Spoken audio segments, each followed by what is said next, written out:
একদিন ফুল দেওয়া, একদিন দোয়া মাহফিল করার মধ্য দিয়ে জুলাইকে ভুলে গেলে চলবে না। জুলাই আমাদের আবেগ, জুলাই আমাদের অনুভূতি, জুলাই আমাদের অস্তিত্ব।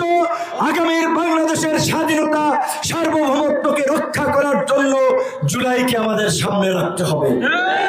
তাই বাংলাদেশের ভবিষ্যতে কোনো নতুন হাসিনা, নতুন আওয়ামী লীগ এবং নতুন ফ্যাসিবাদ তৈরি হতে না পারে, সেজন্য এখন থেকে যে কোনো ধরনের ফ্যাসিবাদী তৎপরতার বিরুদ্ধে আমাদেরকে রুখে দাঁড়াতে হবে। ফ্যাসিবাদী তৎপরতা শুধু আওয়ামী লীগ চালাবে সেটাই নয়, আমাদের মধ্যেও আমরা দেখতে পাচ্ছি গণ অভ্যুত্থান পরবর্তী সময়ে অনেক রাজনৈতিক দলের নেতাদের চরিত্র স্বৈরাচারী হয়ে উঠছে, অনেকের আচরণ ফ্যাসিবাদী দখলদারি হয়ে উঠছে। তাই দলমত নির্বিশেষে জুলাইয়ে যেমনি ভাবে আমরা রাজপথে দাঁড়িয়েছিলাম, বন্দুকের নড়ে মুখে দাঁড়িয়ে হাসিনাকে দেশ থেকে বিতাড়িত করেছিলাম, একইভাবে বাংলাদেশে যদি আগামীতে কোনো ফ্যাসিবাদ মাথাচাড়া দিয়ে উঠতে চায়, সেটা পতিত ফ্যাসিবাদ কিংবা বর্তমান সময়ে গজে ওঠা ফ্যাসিবাদ, তাদেরকেও একইভাবে বিতাড়িত করতে হবে।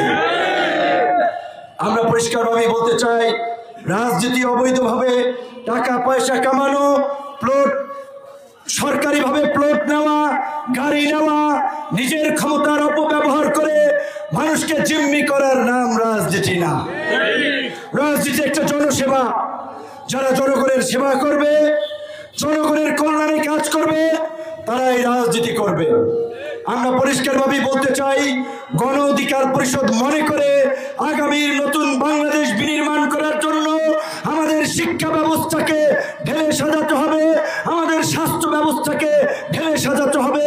কিন্তু অত্যন্ত দুঃখের সাথে বলতে হয়, অন্তর্বর্তীকালীন সরকারের 11 মাসেও শিক্ষা এবং স্বাস্থ্য নিয়ে আমরা কোনো বিশেষ পদক্ষেপ দেখি না। আমরা জুলাইয়ের পরবর্তী বাংলাদেশ কেমন দেখতে চাই? জুলাইয়ের প্রত্যাশা প্রাপ্তি নিয়ে সেমিনার হয়, আলোচনা হয়। জুলাইয়ের প্রত্যাশা কি? আমরা চেয়েছিলাম হাসিনার পরবর্তী বাংলাদেশে কোনো নাগরিক রাষ্ট্রের দ্বারা অন্যায়ের শিকার হবে না, অবিচারের শিকার হবে না, রাজনৈতিক দলগুলো জনগণকে জিম্মি করবে না, জনগণের উপরে জুলুম করবে না। তাহলে এখন কেন আমরা দেখতে পাচ্ছি জনগণের দুর্ভোগ তৈরি করে, রাস্তাঘাট বন্ধ করে, জনগণকে জিম্মি করে আন্দোলন করা হচ্ছে? এগুলো কিসের আন্দোলন? আমরা পরিষ্কারভাবে সকলকে মনে করিয়ে দিতে চাই, হাসিনাকে পতন ঘটিয়েছি কোনো ব্যানারে নয়, সকলে মিলে আগামীর বাংলাদেশ বিনির্মাণ করব, সকলে মিলে।